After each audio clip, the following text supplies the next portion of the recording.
Everyone. तो मेरा नाम है हर्षिता कुमारी। तो आज हम लोग बिहार बोर्ड के केमिस्ट्री के चैप्टर 1 जिसका नाम है रासायनिक अभिक्रियाएं एवं समीकरण को स्टार्ट करने जा रहे हैं। तो इसमें सबसे पहला टॉपिक हमारा आता है रासायनिक अभिक्रिया। तो रासायनिक अभिक्रिया क्या होता है? जब दो या दो से अधिक पदार्थ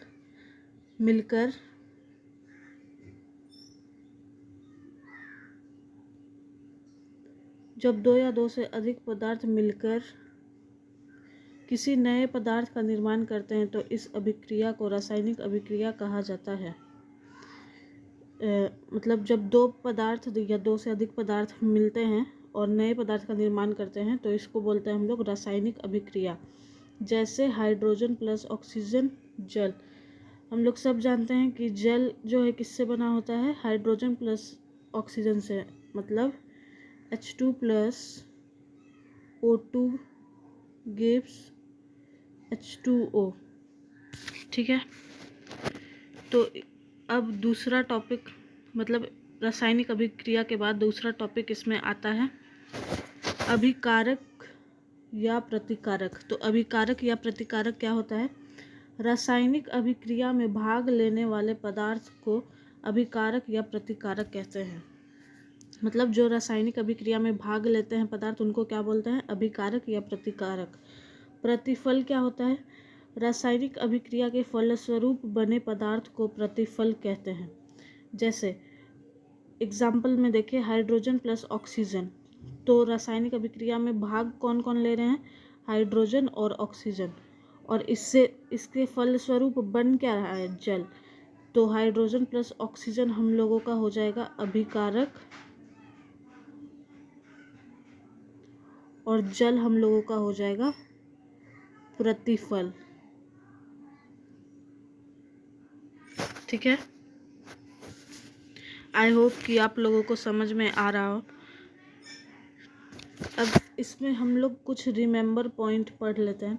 तो पहला रिमेंबर पॉइंट, ये सब इसमें से कुछ आप लोगों ने 9th क्लास में भी पढ़ा होगा।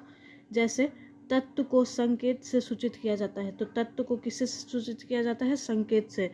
जैसे हाइड्रोजन को हम लोग सूचित करते हैं H से, हीलियम को He से, ऐसे ही लिथियम को Li से, बेरिलियम को Be से।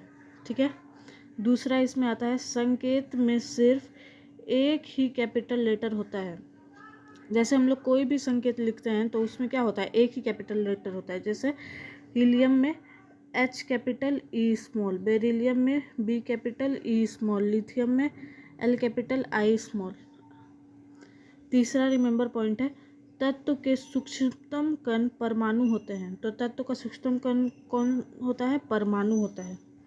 चौथा, यौगिक को अणुसूत्र से सूचित करते हैं। जैसे हम लोग तत्व को संकेत से सूचित करते हैं, वैसे यौगिक को किससे सूचित करते हैं? अणुसूत्र से। जैसे चीनी को हम लोग किससे सूचित करते हैं?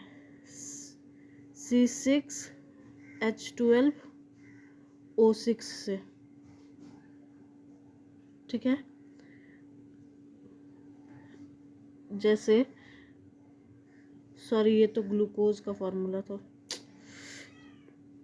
चीनी को हम लोग सूचित करते हैं C12H22O11 से। और ग्लूकोज को हम लोग किससे सूचित करते हैं? ग्लूकोज को सूचित करते हैं C6H12O6 से। ठीक। अब पांचवा पॉइंट, यौगिक के सूक्ष्मतम कण अणु होते हैं। जैसे तत्व के सूक्ष्मतम कण परमाणु होते हैं, वैसे ही यौगिक के सूक्ष्मतम कण कौन होते हैं? अणु होते हैं। छठा पॉइंट, रासायनिक अभिक्रिया में अभिकारक को बाईं ओर तथा प्रतिफल को दाईं ओर लिखा जाता है। तो रासायनिक अभिक्रिया में अभिकारक को किधर लिखा जाता है? बाईं ओर। पीछे हम लोग देख सकते हैं, जैसे ये देखिए, अभिकारक को किधर लिखा गया है? बाईं ओर, और प्रतिफल को दाईं ओर। ठीक है। यहाँ पे हम लोगों का रिमेंबर पॉइंट खत्म होता है। अब हम लोग चलेंगे आगे।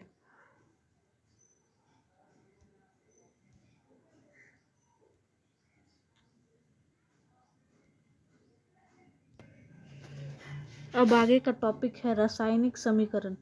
तो रासायनिक समीकरण क्या होता है? रासायनिक अभिक्रिया को संकेतों एवं अनुसूत्रों के माध्यम से संक्षेप में दर्शाना रासायनिक समीकरण कहलाता है। जैसे में है कार्बन तथा ऑक्सीजन से मिलकर कार्बन डाइऑक्साइड बनता है। तो ये लैंग्वेज में लिखा हुआ है, इसको हम लोग बोलते हैं रासायनिक अभिक्रिया। जो लैंग्वेज में लिखा हुआ रहता है उसको हम लोग बोलते हैं रासायनिक अभिक्रिया। और जो संकेत जैसे C+O2 गिव्स CO2, तो ये जो संकेत और अनुसूत्र में लिखा गया है इसको हम लोग क्या बोलते हैं? इसको बोलते हैं रासायनिक समीकरण। ठीक है, अब आगे। अब रासायनिक समीकरण के फायदे क्या क्या हैं? तो पहला फायदा है कि इससे कागज की बचत होती है। तो पहला फायदा क्या हुआ कि इसको लिखने में कागज की बचत होती है, क्योंकि जब हम लोग रासायनिक समीकरण लिखते हैं तो क्या होता है, पूरा लैंग्वेज में लिखना पड़ता है। लेकिन रासायनिक अभिक्रिया को क्या करना पड़ता है, पूरा लैंग्वेज में लिखना पड़ता है। लेकिन रासायनिक समीकरण को सिर्फ हम लोग संकेत से सूचित करते हैं, जैसे C+O2 गिव्स CO2, जैसे H2+O2 गिव्स H2O। तो इससे क्या होता है, कागज की बचत होती है। दूसरा, पूरे विश्व के लोग इसे समझ सकते हैं। अगर हम लोग लैंग्वेज में लिखते हैं, जैसे हम लोग हिंदी लैंग्वेज में लिखते हैं, तो जिनको हिंदी पता है सिर्फ वही लोग समझ सकते हैं।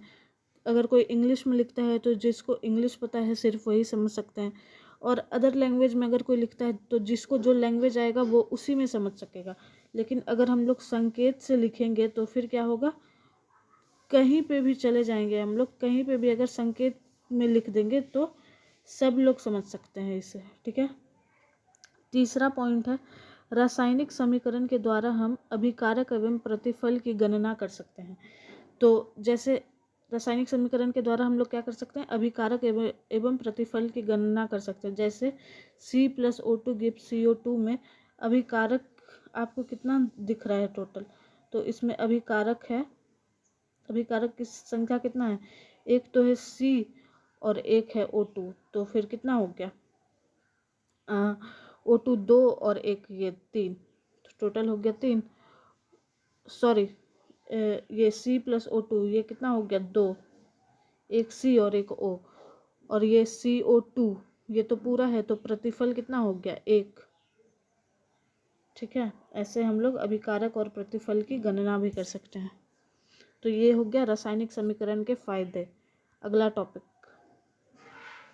टॉपिक है रासायनिक समीकरण लिखने के नियम। तो रासायनिक समीकरण को हम लोग कैसे लिखते हैं, अब ये जानेंगे। पहला, अभिकारक को संकेत या अनुसूत्र के रूप में बाईं ओर लिखा जाता है। तो अभिकारक को संकेत या अनुसूत्र के रूप में किधर लिखा जाता है, बाईं ओर लिखा जाता है। दूसरा, एक से अधिक अभिकारक रहने पर उनके बीच जोड़ का चिन्ह दिया जाता है। तो देखिए यहाँ पे 2 अभिकारक है, एक H2 और एक O2, तो इन दोनों के बीच किसका निशान देंगे हम लोग, जोड़ का निशान। ठीक है, अभिकारक एवं प्रतिफल के बीच तीर का निशान दिया जाता है। इधर है अभिकारक, इधर है प्रतिफल, तो दोनों के बीच किसका निशान दिया गया है, तीर का निशान। चौथा, प्रतिफल को संकेत या अनुसूत्र के माध्यम से दाईं ओर लिखा जाता है। प्रतिफल को किधर लिखा जाता है, दाईं ओर लिखा जाता है। पांचवा, एक से अधिक प्रतिफल रहने पर उनके बीच जोड़ का चिन्ह दिया जाता है। यहाँ पे एक प्रतिफल है तो इसको हम लोग लिख दिए, अगर एक से ज़्यादा होगा तो उसके बीच जोड़ का चिन्ह दिया जाएगा। ठीक है, तो ये था टॉपिक रासायनिक समीकरण लिखने के नियम।